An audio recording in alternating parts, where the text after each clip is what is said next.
Groupe de communication Université Cheikh Ahmadou Bamba. Groupe de communication Université Cheikh. Mesdames, Messieurs, merci d'avoir choisi les programmes de la radio UCAP, la radio Université Cheikh Ahmadou Bamba. Nous sommes ici à Touba, au quartier Ndam.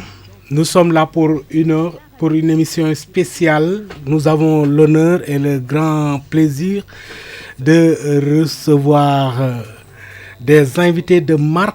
Il s'agit du consul de l'ambassade des États-Unis à Dakar, Madame Sophia Odnel, qui est depuis ce matin l'hôte de Serigne Mamor Mbacké Ibn Cheikh Mouhamadou Mourtada. Nous sommes vraiment très émus, très ravis de vous recevoir et nous vous disons encore merci de cette visite et bienvenue, soyez les bienvenus. Vous êtes à Touba, vous êtes chez vous, vous êtes ici à l'université Cheikh Ahmadou Bamba.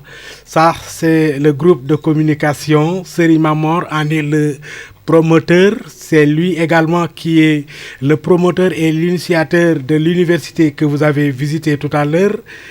Là, c'est la partie éducation. Ici, c'est la partie communication. Il est toujours égal à lui-même, Serigne Mamor Ibn Cheikh Mouhamadou Mourtada, qui œuvre dans le social pour l'éducation, pour le bien-être des populations. Excellence, bienvenue, ravi de vous recevoir.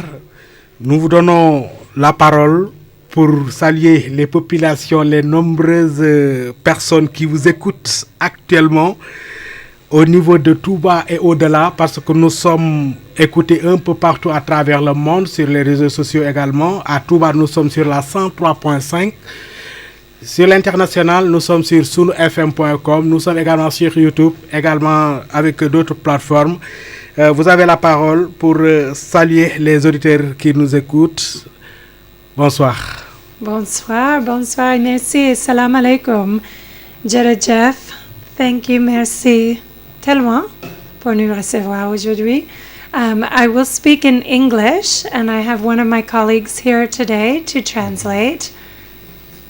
I'll introduce myself first. My name is Sophia O'Donnell, and I'm the consul at the American Embassy in Dakar. Merci beaucoup. La présentation, elle est claire et limpide. Je rappelle aux chers auditeurs que l'émission sera présentée avec 3 langues. L'anglais, sa langue maternelle, également la langue américaine, mais également en français, notre langue officielle. Mais comme nous sommes aussi dans le Baol, au cœur du Baol à Touba, la langue locale la plus connue, c'est le Wolof. Donc, c'est une émission trilingue que nous allons vous présenter aujourd'hui. Comme ni ma ko waxee mbokk yi ñuy jégaluwaat di dalal nag di am mbégte lool ci xol bu sedd guy di dalal tey sunu ay gan yoo xam ne mooy consul bu ambassade bu États-Unis fii ci Sénégal di madame Sophia Ondel doon ki nga xam ne kon tey moom mooy sunu gan ci suba ba léegi mi ngi fii gane ci Serigne Mamor Mbacké moom Cheikh Mouhamadou Mourtada sànq yéen a ko doon dégg en direct waxtaan bi ñoon amal foofu tey kon mi ngi fii ci rajo bi ngeen di ko dégg en direct. mu doon ndaje bu am solo boo xam ne tey dafa dikk ngir waxtaan ak doomi Amérique yi fi nekk ngir ay baax ay ngëneel yoo xam ne tey dañ leen ko bëgg eggee mu doon ay ngëneel ci yéen ndax itam dafa doon loo xam ne mënul ñàkk ci doomu aadama bi li mu war lool kilifa gi nga xam ne moom moo ko yore dikk waxtaan ak moom ne ko kat fii ngay jaar lii ngay def lii su ko defee nga mën a am lii loolu am solo la kon dalalati ak jàmm sunu gan yu tedd yu sell yi nga xam ni wax dëgg fa yàlla xol bu sedd guy lañu ci am kon ñu amati mbégte di leen gën a dalalati ni mu ko waxee ci présentation dafa ànd ak ñenn ñoo xam ne ñoo koy jàppale ci liggéey bi ñoom itam xam naa rek balaa ñoo egg ak consul bi ci li nga xam moom moo di waxtaan wi dañ leen di jox kàddu gi ñoom itam ñu présenté wu kenn ku ci nekk ci taxawaay bi nga xam ne war na ko cee am ci li nga xam kon moom moo di waxtaan bi sëñ bi kon ñu door ko ak yow mbokk yi déglu nga présenté wu ak ñoom wax leen waaw yow yaay kan su ko defee ñu mën a tàmbali waxtaan wi. asalaamaaleykum wa rahmatulah ñu ngi leen di siyaar bu baax di kontaan ci li ngeen ñu dalal fii ci seen rajo bi macha allah makkaan bi taaru na lool te liñ fi gis ci matériel. wane ne ni li ngeen di def te ngeen ko ci ful en tout cas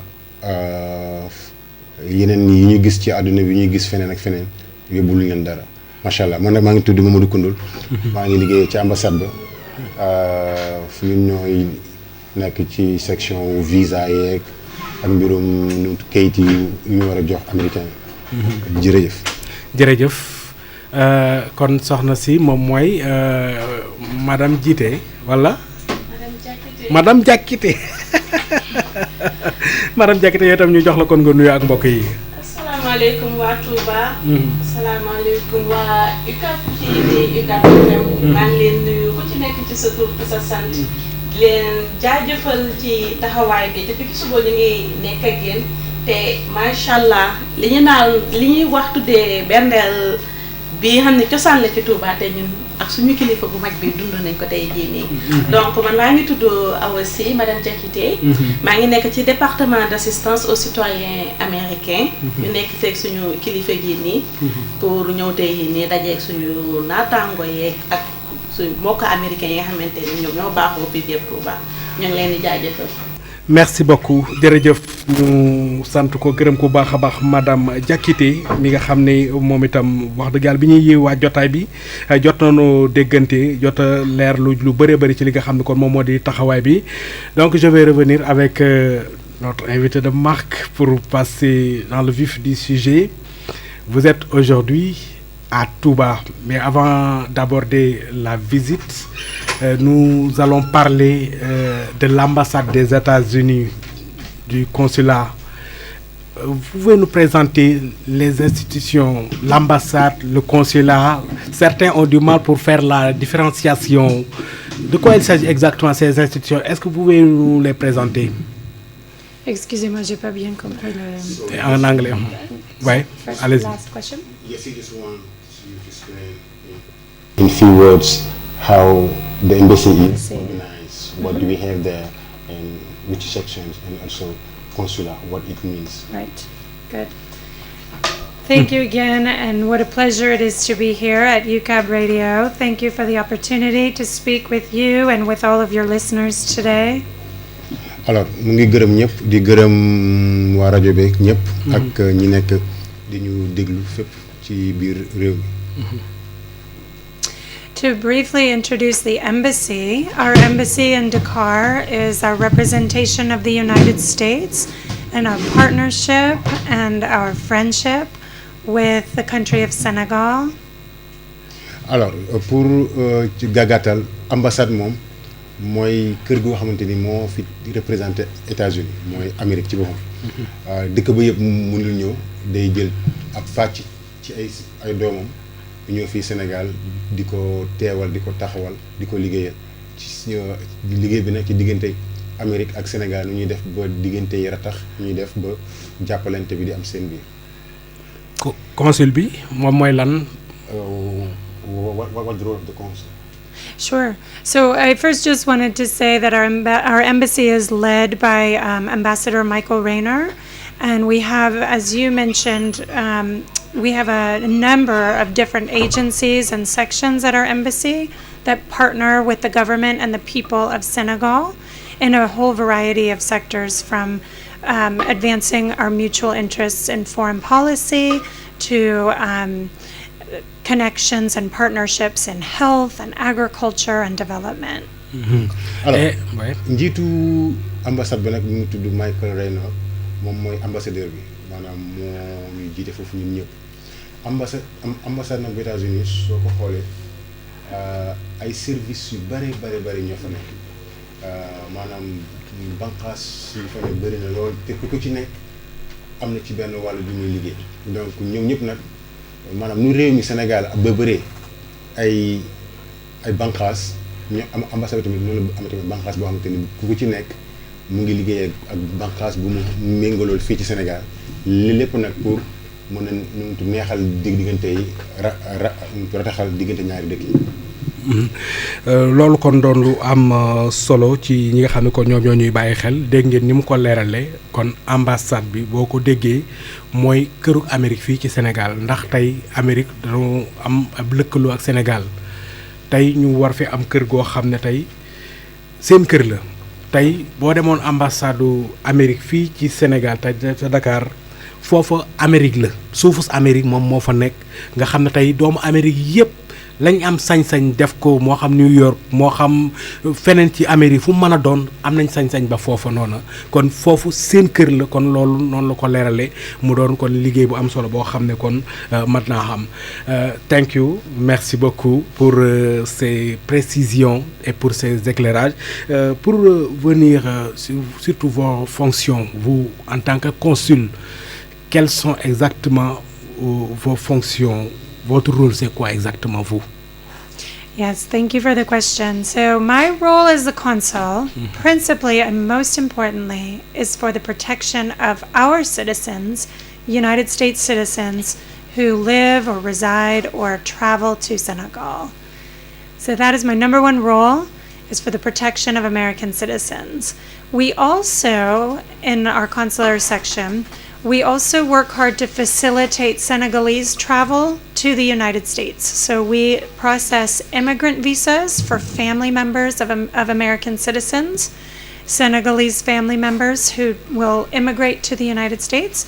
And also we process visas for Senegalese citizens who wish to travel to the United States for short visits. And that's also a very important part of what we do. But my visit here to Touba is really about the protection of American citizens.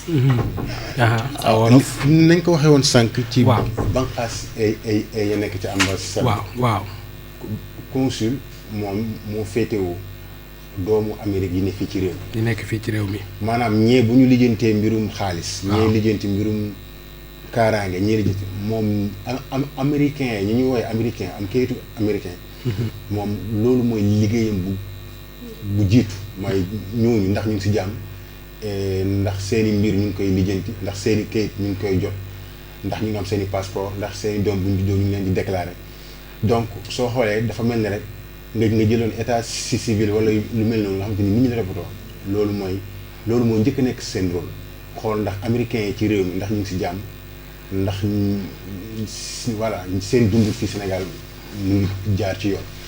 loolu mooy rôle bu njëkk bu consul bu Amérique fii ci Sénégal bokk na tamit ci ay rôle am mooy yombalal sénégalais yi ne fii pour ñu dem Amérique alors yombal bi nag mooy dañuy ñëw jaar ci ñun indi seen i kayit waxtaan ak ñun ñu xool lan lañ fi bëgg defi bu ñu xoolee ba yéef ya doyuñu mu jox leen kayit yooyu ñu mën ko duggee Amérique di dem di ñëw di seeti seen i mbokk di ñëw dem di ñëw di seeti seeni partenaire bu dee dañ fay dem di liggéey wala tamit dem di ñëw bu fekkee da nga dem di jàngi bëri na ay xeet yoo xamante ni ci yooyu la ñuy liggéey di yombalal sénégalais yu jóge fii di dem foofu ak tamit américains yi ne foofu tamit di ñëw fii maanaam ci tënk loolu daal mooy liggéeyu consul fii di Sénégal. lu am solo may fàttali mbokk yi ñuy doog a dab ci rajo UCAB 103.5 ñu ngi dalal le consul des États-Unis fii ci Sénégal mu doon madame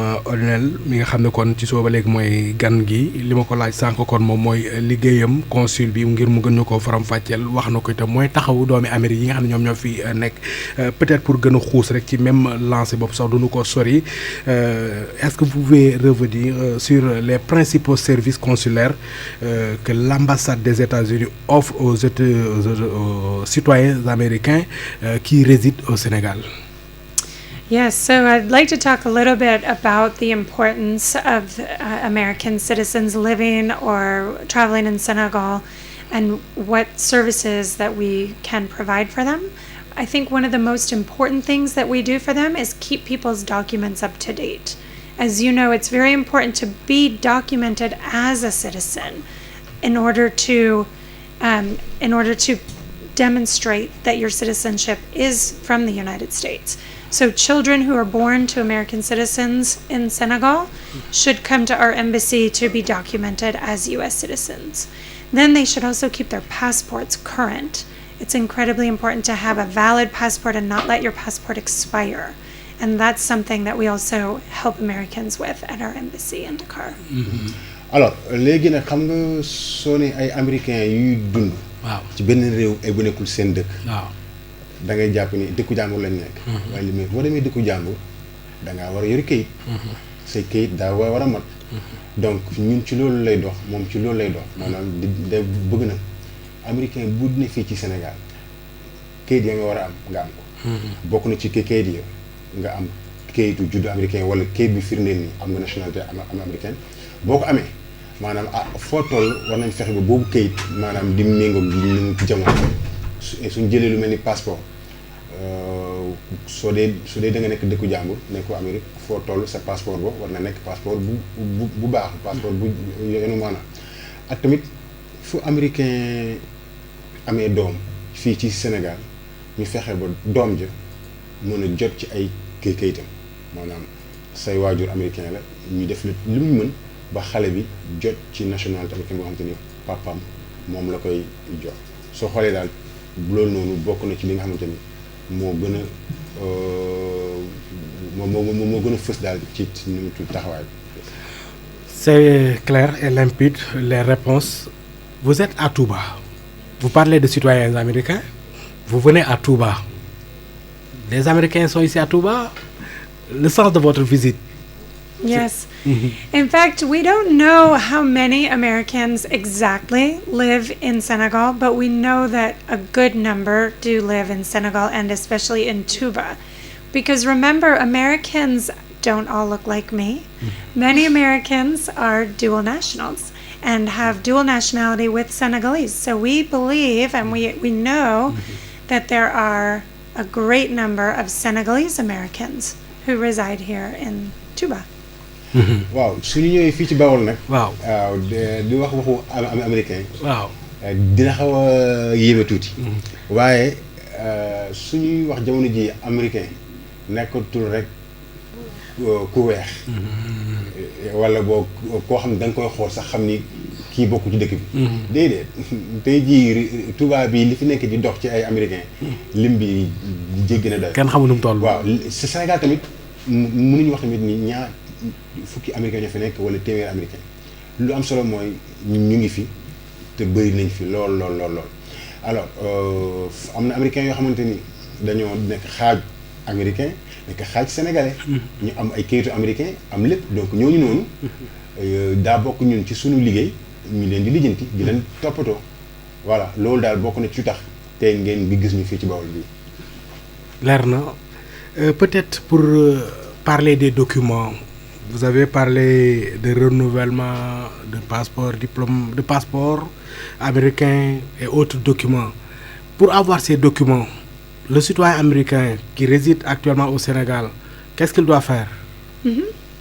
Well, the first thing they should do is visit our website. We have an excellent website which gives all the instructions for all the documents that you need and how to prepare your application for each of those documents.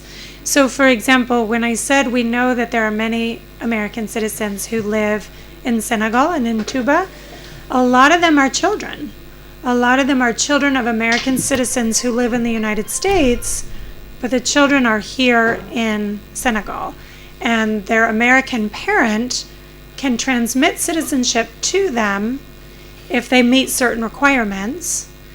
and the children can be documented as American citizens. So if the parents visit our website, they can complete the application for a consular report of birth abroad, and that's a citizenship document. And it's a somewhat complex application, but all the information and the application itself can be found on our website.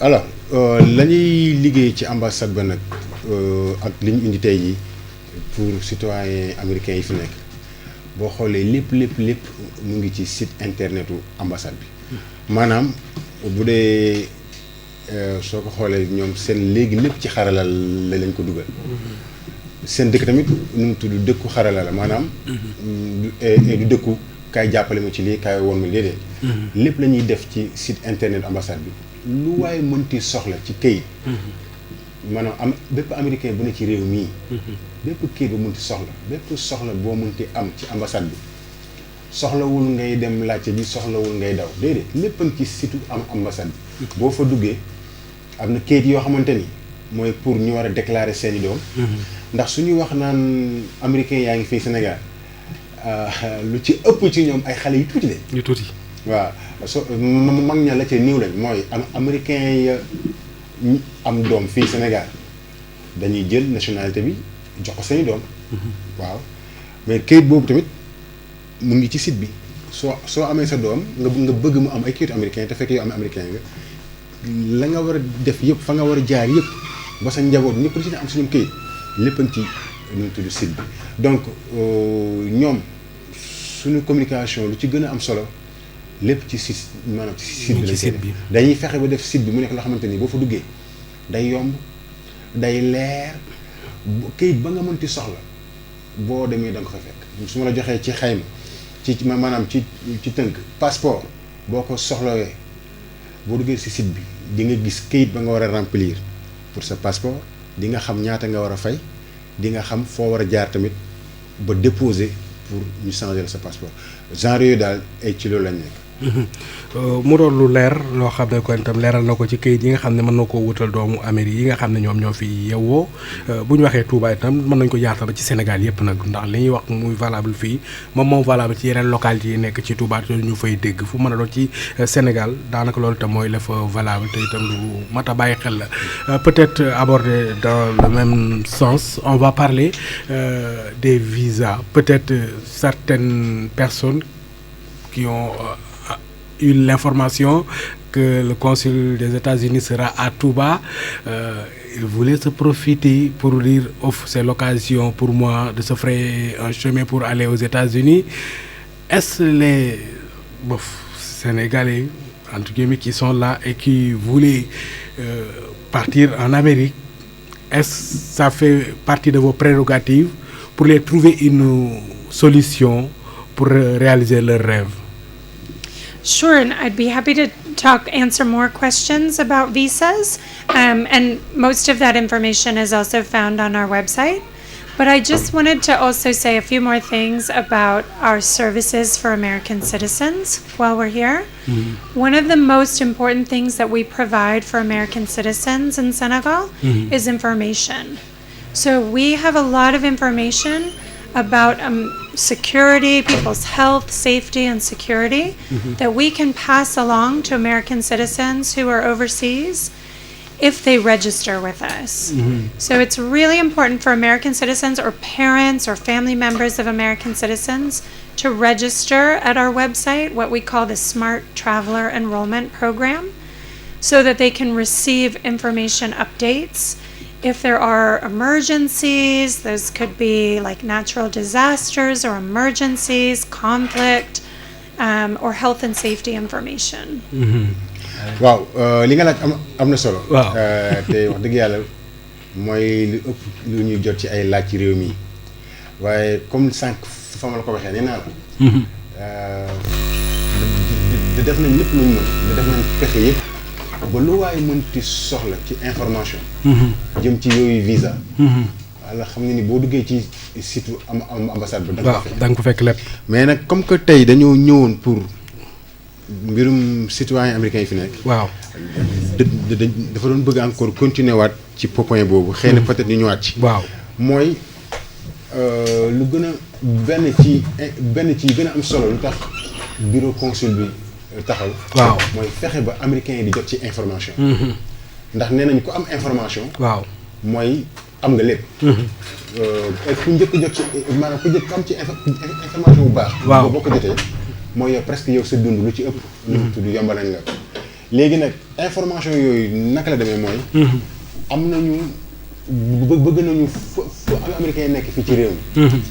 moo xam ni su duggee ci site ambassade bi. am na fa maanaam lépp lu. information yi mu soxla yëpp mi ngi ci biir. mu ngi fa ak tamit sax am na tamit benn boo xamante ni. waaw boobu mooy foofu la américains yëpp ba war a dem di inscrire. ndax xëy na ñu bëri tamit côté Jolof bi ñu nekk nii xaw ma Bawol bi ñu nekk nii. loolu moo xaw a nekk seen problème mooy. du ñu enregistré wu ci loolu. mooy lan. am nañu benn ni ñu ko waxee plateforme. boo fa duggee. waaw boo fa inscrire lépp luy information boo dee citoyen américain nga dañ la koy jox maanaam. bu ñaanuñu ko yàlla bu njombee amee ñaanuñu ko yàlla bu coow amee. ñaanuñu ko yàlla bu amee benn information boo xamante ni dañ ko war a jàllale citoyen yi yëpp. boo inscrire foofu. du yomb nga jot ci. ndax da nga nar a xaar ba dégg ko feneen. wala kekki ne ñëw di la ko wax te bu fekkee da ngaa inscrit foofu da nga koy jot moo tax kon. dañoo bëgg daal fexe ba gars yi ñu insister waat ci yooyu plateforme yi ñu dem fa di inscrire pour ñu jot gaaw ci information yu ambassade bi di joxe. C'est important et c'est clair. Abordant toujours votre visite au niveau de la ville centre de Touba.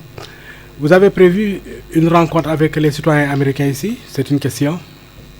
Yes, thank you for the question. Yes, we will be meeting with American citizens in Touba tomorrow morning at UCAD.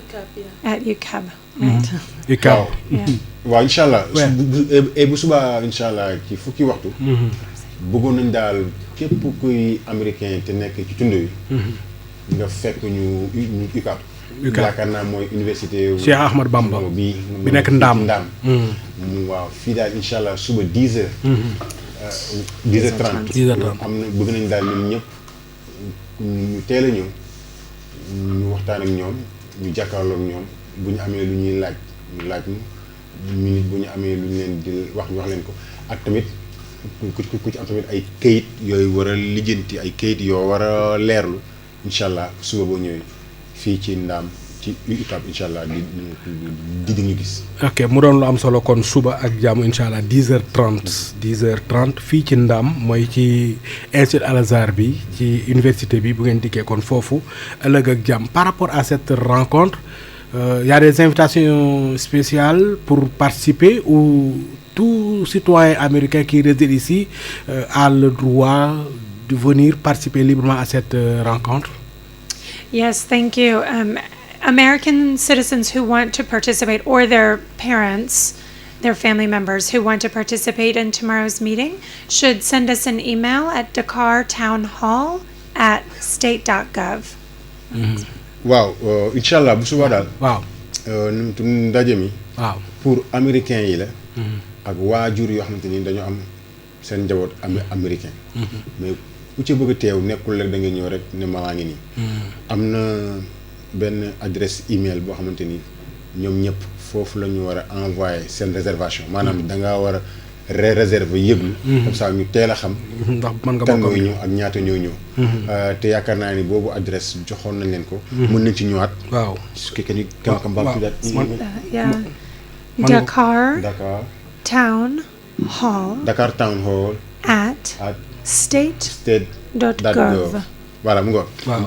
Dakar Town Hall at state.gov soo diggee at mooy arobase state point gov.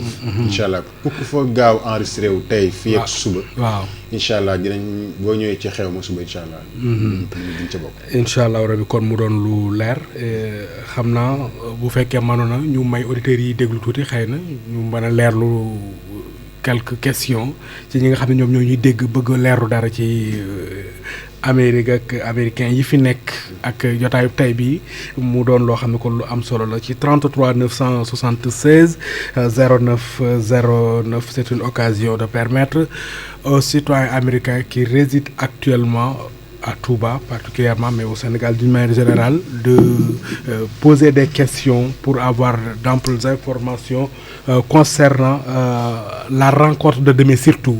C'est une rencontre que le consul et les services du consulat des États-Unis va accorder aux citoyens américains qui sont ici pour leur parler des documents, pour leur faire connaître donc leur situation, pour régler leurs difficultés par rapport à certains documents, notamment le renouvellement des passeports, entre autres déclarations des enfants et autres. C'est important.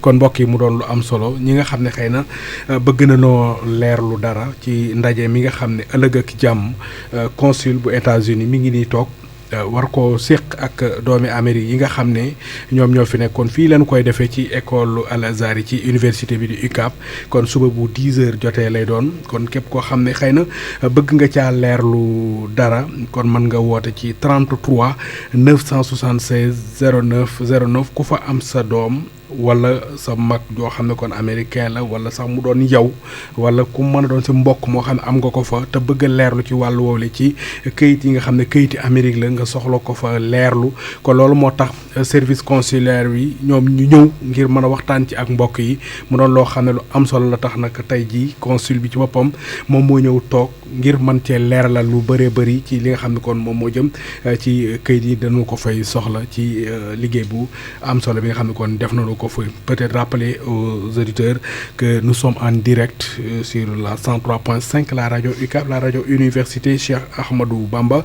C'est une occasion offerte aux citoyens américains qui sont ici pour leur faciliter les difficultés rencontrées sur les documents, notamment le renouvellement des passeports, notamment la déclaration des enfants, entre autres documents dont vous aurez besoin. C'est l'occasion ici même et demain aussi, vous aurez encore une autre occasion de rencontrer les autorités qui s'en chargent, qui vont régler vos problèmes. Donc en attendant l'arrivée du premier auditeur, peut-être nous allons encore interroger, sinon poser d'autres questions à notre très cher invité qui est donc la consul des États-Unis ici. Après cette visite, vous avez programmé d'autres activités pour permettre aux Américains qui sont ici de pouvoir régler leurs documents. En attendant, il y a un auditeur qui vient d'appeler. Allô, salam alaikum. Salam alaikum. Wa alaikum salam. Mbokk mi ñu ngi leen di nuyu di leen ziare. Waaw kay kooku kan la. Di rafetlu jotaay bi rek. jërëjëf Sayer lañ koy wax Sayer Mbaye. Sayer Mbaye. waaw. waaw kay ñu ngi ziar bu baax. naka ite yi. ñu ngi sant yàlla. waxtaan wi am na solo lool. aha waxuma la américain waaye ñi nekkut américain sax di jot information yi ngir xam da cee am solo. am na solo waaye dafa am laaj bu ma bëggoon a laaj. tuuti rek waaw. mu soxal ñi nga xamante ni léeg-léeg duñ ay américain waaye dañuy bëgg a dem Amérique. waaw. léeg-léeg tamit ma gis ne. da ngay bëgg a def rendez-vous Amérique mais dañ lay jox rendez-vous at wala at ak lu topp. ñaareel ba tamit waaw. du boobu leer na. waaw leer na waaw. waaw beneen ba ca des tamit ma gis ne tamit pour am visa Amérique daa mel ni. nombre demande yi bu dee téeméer la daanaka mën naa ne man ñi ma gis ñu leen di may daanaka 0,1 la wala 1%. li ñu may bariwul. loolu tamit bëgg naa laaj boobu tamit nga laaj ko mbokk moomu. jërëjëf. beneen ba ca des tamit est-ce que duñ dem ba àgg ci ki nga xamante ni bii day demander visa maanaam ñu koy fayloo ci banque bi 100 et quelques mille te buñ ko mayut visa 100 000 yooyu da koy perte loolu tamit est-ce que duñ dem ba américain yi dawal yërmande ki ñu mayut visa tamit delloo ko xaalisam. d'accord leer na. mooy ñetteelu laaj bi loolu daal Pape Serre bëggoon naa. mbokk moomu bu fekkee comme xam naa ni dégg na wolof. jërëjëf. buñ ko mënee jàllale ñu mën cee tontu mbokk yi. jërëjëf. jërëjëf je pense que la question elle est claire bu fekkee ma rappeler ko ci français pour ñuy déglu donc c'est un auditeur qui apprécie d'abord votre présence vraiment il se dit très fier de votre présence ici à Touba et surtout avec cette émission. N'empêche, il a posé 3 questions. La première, c'est par rapport au visa d'abord.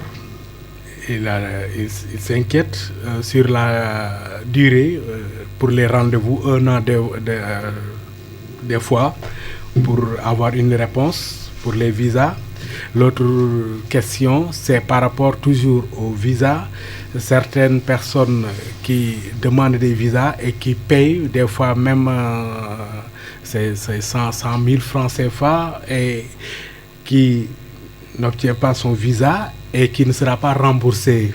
Voilà, c'est ça une autre inquiétude. La troisième question, je l'ai perdue. Hein? La troisième question, c'était s'il y a à peu près 100 personnes qui demandent le visa, voilà. Ce sera presque 0,5% voilà, qui vont avoir. Voilà, c'est ça. Thank you to the listener for the question. And I'm happy to talk about visas. Let me explain to the listener and all your listeners. There are 2 types of visas. One type of visa is for immigration to the United States, people who plan to go live with their family members in the United States. And those visas are initiated by an American family member who lives in the United States, who submits a petition for a visa for their foreign relative. The second type of visa, and I think that's what the listener is talking about, is the visitor visa. And that type of visa, again, it does require an application process. The Senegalese person can fill out their application here. They do pay a fee for the application fee, and the fee is not returned if somebody has refused the visa. That's true. We do process thousands and thousands of visa applications every year, both immigration visas and visitor visas. And we issue thousands and thousands of visas every year. Many Senegalese do take the opportunity to travel to the United States, which is a wonderful thing. We think that's a fantastic part of our partnership with the country of Senegal. waaw mbokk moomu de dañ koy gërëm rek ci nu mu tudd lu mu laajte. am na solo lool. ndax nag ku am sa soxla war koo laaj ñi nga xam te ni ñoo war a tontu. waaw léegi nag tontu ci tamit ñun dañ ci sawar ndax moo ñu tax a jóg. du ñu am ay lu ñuy tontu ak lu ñuy tontu léegi nag su ma ñëwee ci mbirum visa yi.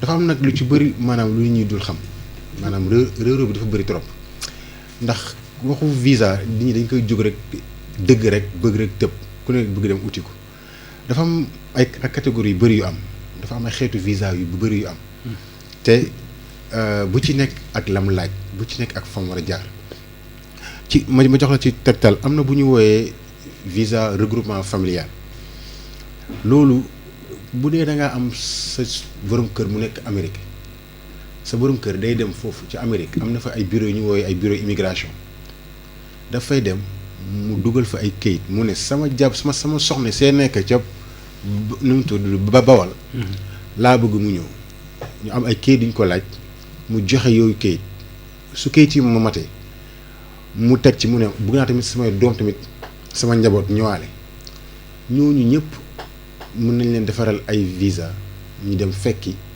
seen papa seen borom kër am na ci yoo xam te ni sax yow mën nga fa nekk sax nga defaral sa rakk mu ñëw nga defaral sa yaay mu ñëw nga defaral sa papa mu ñëw loolu xeetu visa la boo xamante ni ñu bëri dañ koy umpale donc su fekkee da ngaa bëgg jàppale sa mbokk jàppale sa rakk jàppale sa mag wala nga bëgg sa yaay seet si la sa wala say doom sa soxna boobu noonu benn catégorie la mais ñu bëri xamuñu ko beneen tamit mooy visa wu touriste bu ñu xamante dëgg tamit visa wu touriste mooy dama ne ci sama réew maa ngi ci lu baax ba yàlla may na ma sax denc naa lu war a mën a may ma dem noppalu ji ci yeneen dëkk wala ma dem gëstu ji àdduna dem xam fi leneen mais loolu tamit su amee dafa am ay lu mu laaj boo ñëwee suñu site bi dañ koo defar information yëpp a nga fa boo ñëwee nga remplir sa formulaire jaar fa nga war a jaar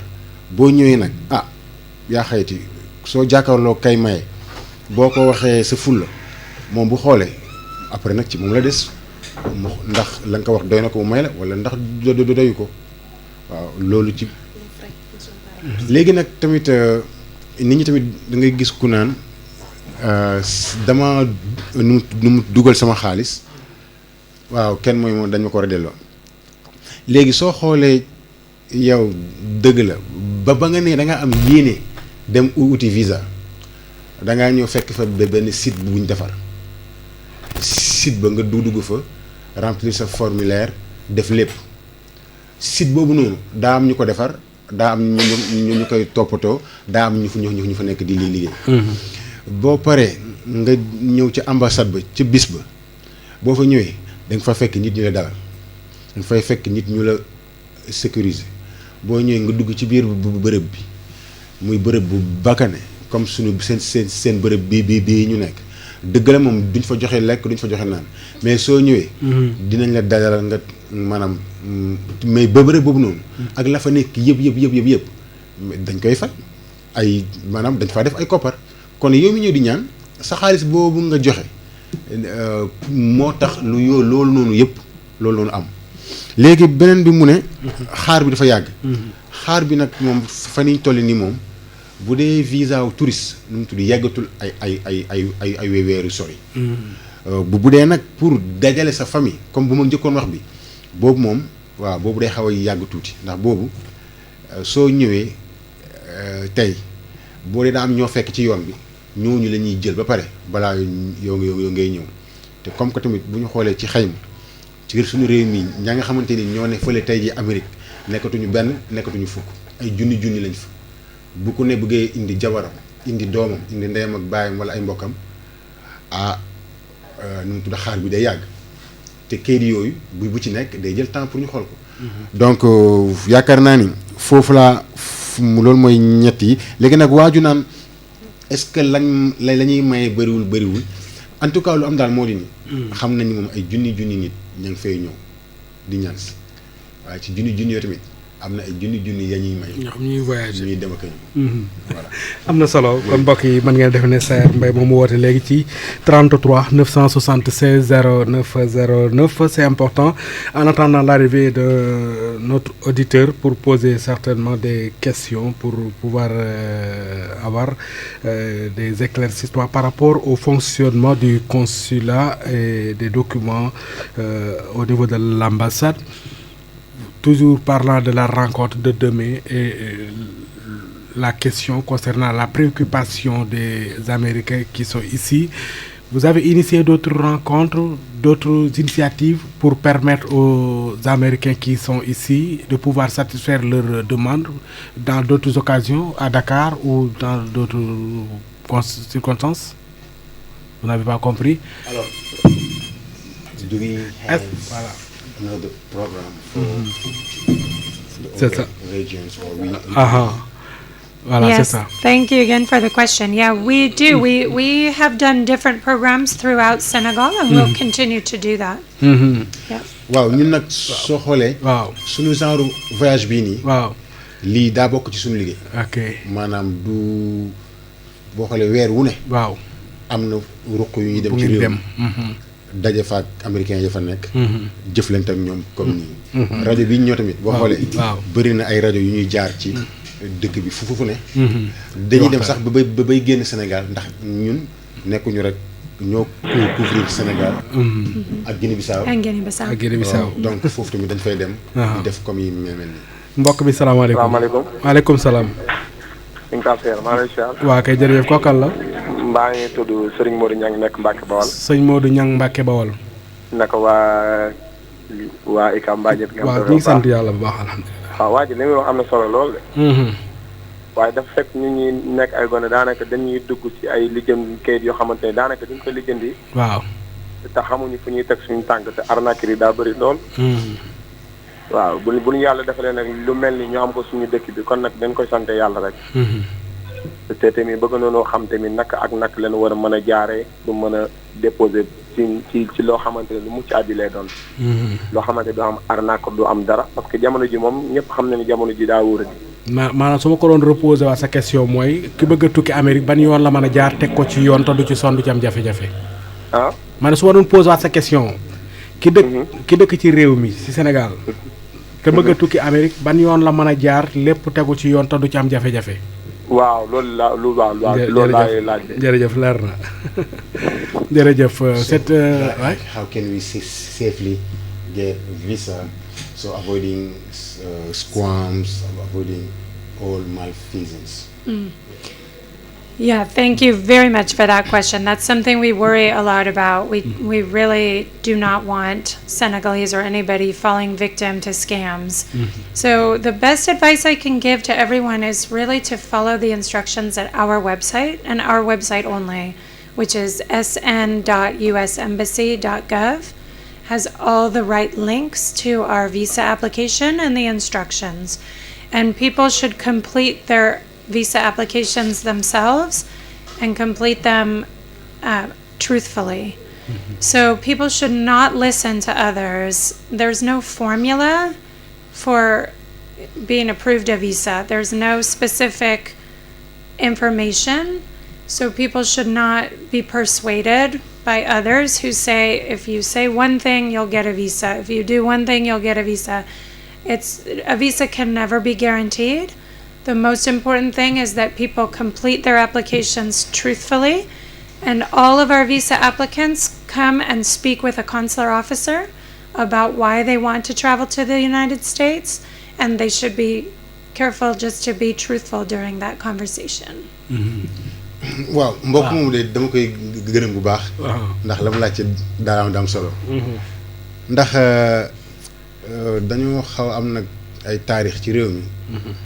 booy soxla këyit yow xaaroo ci sa bopp loolu njëkk lijjanti mooy kan moom ko lijjanti ci kan laa mooy mën a jaar pour jot si réew mi këyitu juddoo këyitu kër këyitu sëy ak lu ne boo xoolee koo ne demal uti ko maanaam day tayal pour uti ko ngeen nañu xam tamit ni ab dëkk bu tudd Amérique la ñuy wax dëkk boobu seen lépp dañ ko dugal ci këyit dugal ko ci ordinateur yi dugal ko ci nu mu tudd xarala yi tey maanaam pour ñaani visa koo jaar ci moom pour mu jàppale la réew mi gars yi dañuy naan kenn du liggéey ci maa di faru du dëgg kenn du liggéey ci yàlla naa dee donc dès l'instant yaa ngi dem di jaar ci ay nit pour ñu jàppale la rek mooy yow sa yoon commencé naa taq suuf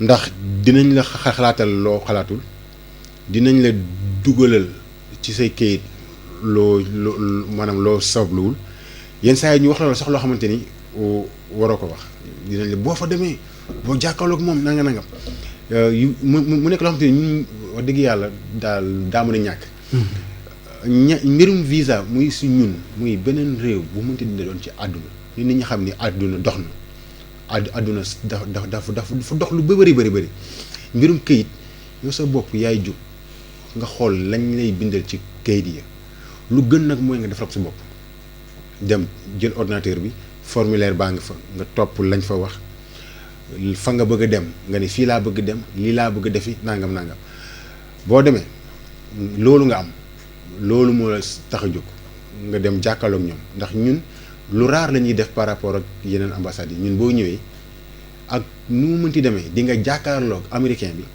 nga ne ko fii laa bëgg dem lii laa bëgg mu xool la nga xool ko mu doy ko mu may la doyu ko mu ne la maa ngi lay jéggal am na yeneen bërëb yooyu dem duñ la gis say kayit nga fay teg ñu xool kayit ya neex na leen neexu leen waaw mais ñun au moins dinañ la may nga ñëw jàkkaarloog ñun donc ku mën a moytu ñooñu nga xamante ni yàlla xam ne ni seeni yéene taxu koo rafet nañ ko moytu wala boog boo demee tamit ba ndax da tamit day am na ko xamante ni boo ko tegoon tey jii ci ordinateur fii ak fukki at mu mun ci dara mais xooleen bu baax ña ngeen ci seet waaw waa ju yor ay pexem nangam moytu ndax yenn saa yi nga gis koo xamante ni dañ ko dugaloon ci ay pexe fukki at ci ginnaaw àdduna dox ba tey mu nekk ki kilifa am alal am lépp pour war a tukki mais mu ñëw ñu ne ko yaa fi waxoon lii fukki at ci ginnaaw yaa fi waxoon lii ñaar fukki at ci ginnaaw donc ñun lu ñuy bëgg mooy nit ñi nañuy dem xool lu ñu dugal ci suñu site bi ñu topp ko. te ñu moytu ay kayit yu baaxul wala boog ay ñoo xamante ni dañ leen di xalaatal xalaat yu baaxul wala leen dugal ci ay pexe yoo xamante ni demeewul noonu. jëmul doon mu doon lu am solo mbokk yi kon di ñu bàyyi xel ba tey ñu ngi ak consul bu États-Unis fii ci Sénégal madame O'Neill moom la ñu dalal kon ci waxtaan woo xam ne kon doomi Amérique yi nekk fii ñoom la ñu koy jagleel ëllëg ak jàmm kon ci fàttali bu 10h30 jotee ci université Cheikh Ahmadou Bamba UCAB bi war noon faa daje ñu jël benn mbokk bi asalaamaaleykum bisimilah allo. allo waaw bisimilah. salaamaaleykum. waaleykum salaam. na ngeen def. ñu ngi sant kay. Pape Serre na nga def. ñu ngi sant bu baax. dama am question bu ma doon laaj. yow la kan ak fooy woote. Cheikh Diop Touba. Cheikh Diop Touba. waaw. bu fekkee da nga nekkoon États-Unis. waaw. di fa liggéey ba yàlla dogal nga retraité. waaw. am fa 36 ans wala 37 ans. 36 ans ba nga retraité ak léegi. waaw non bi nga durant la nga fa nekk. la nga fa nekk waaw. ba retraite fekk la fa. waaw ba retraité. waaw. boo ñëwee Sénégal sa retraite ndax naka ngay def ba mën ko fayoo Sénégal. ba mën koo fayoo ko jox Sénégal. su fekkee da ngaa nekk Sénégal. d'accord.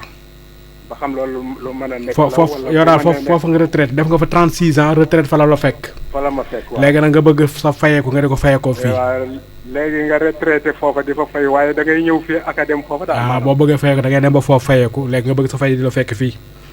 léegi boo bëggee fay gi di la fekk fii bu pendant nga nekk fii. waaw comprendre na li nga wax. naka ngay def. d'accord. da ngay dem ambassade wala dafa am loolu. waaw naka ngay def rek mooy laaj bi. exactement. c'est bon jërëjëf ñu ngi lay tontu.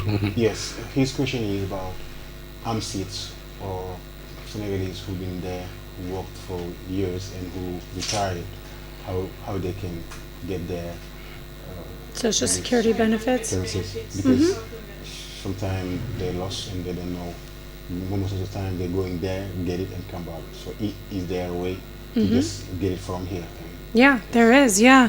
Thank you to the listener for the question. That's a really excellent question about people who have worked in the United States, but then they retire or they leave that job and go back overseas. So in this case to Senegal, can they collect the Social Security benefits that they've earned while they were working in the United States? And the answer is yes. So again, they have to go to a website, and that website, socialsecurity.gov, it's ssa.gov. They can input all of their information, and they can receive Social Security benefit checks while they're here in Senegal. Usually we receive those checks at the embassy, and people can come to the embassy to collect them themselves. But they have to register at ssa.gov. waaw Serigne Cheikh boobu ñu ngi koy xaar bu baax Serigne Cheikh Diop. waaw li mu laajte noonu am na solo trop ndax bokk na ci li nga xamante ni ñu ngi ciy yëngu. bëri na ay américains yi fa doon liggéeyee wala ay ñu fa doon liggéey daal ba jël seen retraite ne fii ci réew mi. ñuy ñëw si ñun di jot seen chèque. alors loolu naka lay demee mooy comme rek ñu delluwaat tamit suñu Cheikh ñu delluwaat ci seen site yi am na benn site internet bu ñu woowee ssa.gov Social Security Administration .gov. gov bi mooy gov donc ssa.gov foofu boo fa demee tamit ay mbirum formulaire la ay mbirum ordinateur la boo toppee si yoon lam laaj mën nga def ay pexe ba boo waratee jot sa chèque fii ci ambassade bu nekk Dakar nga koy jotee maanaam chèque bi ñun suñ koy jotee fi yow heure boo ñëwee da ngay ñëw ñu ne la sa chèque mi ngi nii nga signé ay kayit ñu jox la sa chèque yow après yaay xool noonu nooy dem nuñ tudd retiré ko loolu moom bokk na ci service yu ñuy def waaye nag ba léegi mbirum ordinateur la nga dem enregistré wu foofu noonu Social Security Administration ñoom ñoo géré yooyu noonu. waaw. par rapport ak loolu. waaw. suñu mbokk moom ñoo ngi koy jaajëfal ci question bi mu posé. waaw comme lim ko waxee rek. àdduna day dox. waaw. teg nañ ay xaralo bi yu bees yoo xamante ni day yombale nit ki dundam du soxlaatu muy dem ba foofu sama mbokk mi wax na waxi chèque yi même ñi nga xamante ne am nañ fa compte suñu demee ci site bi am na information pour ñu mën a transférer seen compte fii ba nga xam ne du soxla sax ñuy ñëw ba ambassade di jël si ay chèque seen xaalis dañ lay koy dugalal directement ci biir compte mais comme li ñu waxee rek lépp a ngi ci site bi lépp a ngi site bi kon daal ku ci bëgg a xam lu leer daal demal ci site bi loo bëgg ci information da nga ko fa fekk voilà ku ci soxla lu leer rek duggal ci biir site bi ñun ñoom lañ fi nekkal am site na bi solo am na ay contact fooy poser question soo amoon lu la leer email yaa nga fa bind nu ñu leeralal la ko leer na te am na solo.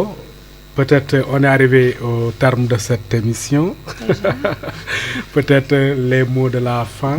Et nous disons encore bienvenue à UCAP. Peut-être un mot sur Serigne Mame Mor et ses réalisations. Ce matin, vous étiez à l'UCAP. Aujourd'hui, vous êtes à la radio. Toujours, c'est lui le promoteur. Un mot sur Serigne Mame Mor. I want to thank you so much for this opportunity to speak with you and with your listeners. I really appreciate the opportunity to be here. Thank you. He's asking words about the Khalif, how he welcomed you today. Your impression about what he did. First, it's good. Yeah. Oh, thank you for that question. Yes, thank you to the Khalif. It was an extraordinary welcome for myself and for my team, and I think it just really strengthened this wonderful relationship that our embassy has with him, with the university, and with the people of Touba and the people of Senegal. So it was an extraordinarily warm welcome, and I really thank the Khalif and all of his team members who made us feel so welcome today. Peut-être le dernier. Allez-y. waaw nee na daal sant yàlla bu baax. mu ngi gërëm Serigne Mame Mor bu baax a baax a baax. ndax taxawaayam ak nu ñu teeroo tey ak nu ñu toppatoo loolu doon na daal lu mu rafetlu. loolu tamit doon na tamit loo xamante ni day gën a dëgëral ay diggante. ndax boo xoolee tey jii diggante sëñ Mame Mor li mu yor fii yëpp. université beeg lii yeeg yëpp maanaam ci maanaam tey dox na ci loo xamante ni dina gën a rataxal si diggante bi ak ambassade bi diggante bi ak. réew mi ñoom bi nga xamante ni moom lañ fi nu mu tudd taxawal Bébé Ndeye macha allah taxawaay bi macha allah teeru bi macha allah mu ngi gërëm si Mame Mor bu baax a baax ci vraiment am na solo. Peut-être la toute dernière question, un message particulier pour les Américains qui résident ici au Sénégal et particulièrement à Touba. Comme vous êtes l'autorité, c'est quoi le message à l'endroit des Américains qui sont ici? Well, thank you for that opportunity. The message that I want to relay to Americans and their family members here in Touba is that we at the embassy are here for you. We are here to assist you with your documents, with providing information, providing resources that you need. So please don't hesitate to reach out to us. If you miss us while we're here in Touba, come and see us at the embassy in Dakar, and reach us at our website for more information. waaw ñuy wax daal maanaam ci ñu fi nekk ñëpp di ay citoyens américains que ni ñoom lañ fi nekkal seeni yitte seeni soxla daal chaque jour ci loolu lañ nekk léegi nag tey jii ñu ngi fi lu ci waaye am bëgg ko xam mën nga ñëw ñu waxtaan si ku ko mënul su ko ku ko tamit mënul tamit ambassade ba moom seen kër la bu fa waay ñëwee bu amee lu mu soxla ci laajte ci ay question ci walla ci ay këyit incha allah ñu ngi fa toog te loolu dong moo ñu fa tax a toog. léegi lenn lu ndaw lu ma ci bëggoon a doon. ambassade États-Unis dafay def lu rëy loo xamante ni. suñu naataango yu bëri duñ ko def. di déplacé wu jóge dëkk ak dëkk. pour yombalal nit ki. tey ko waroon na jóge Touba ñëw ba Dakar. xoolal ñaata ngay paas ak sa njaboot. di nga wut foo fanaan. di nga fay paas. di nga ñëw ak coono bi mu àndal. jege micro bi tuuti rek mu gën a di. ñu décidé. ñëw fekk si leen ki seen gox. ni leen ñoo ngi nii. loo leen soxla laaj leen ñu. yombalal leen amul rendez-vous amul dara. sa passeport nga déposé déclaration nga déposé légalisation nga am loolu yaakaar naa ñi koy def bariwul. donc vraiment macha allah. am na solo di kontaan. ak ci dalal bi ngeen ñu dalal. di sant Serigne Mame Mor Mbacke ci dal bi ak bernel bi macha allah teranga bi moom. jërëjëf doy na sëkk. merci beaucoup merci à vous aussi chers auditeurs, merci, c'était tout. Merci, vraiment ça a été un plaisir de vous accueillir. Le temps passe si vite, on a déjà bouclé 1 heure d'émission. Vraiment merci et nous vous souhaitons plein succès pour les rencontres que vous avez initiées, que vous préparez également pour demain. Et nous lançons un appel à l'endroit des Américains qui résident ici à Touba de venir répondre massivement à cette importante rencontre qui va vous servir pour aujourd'hui et pour demain.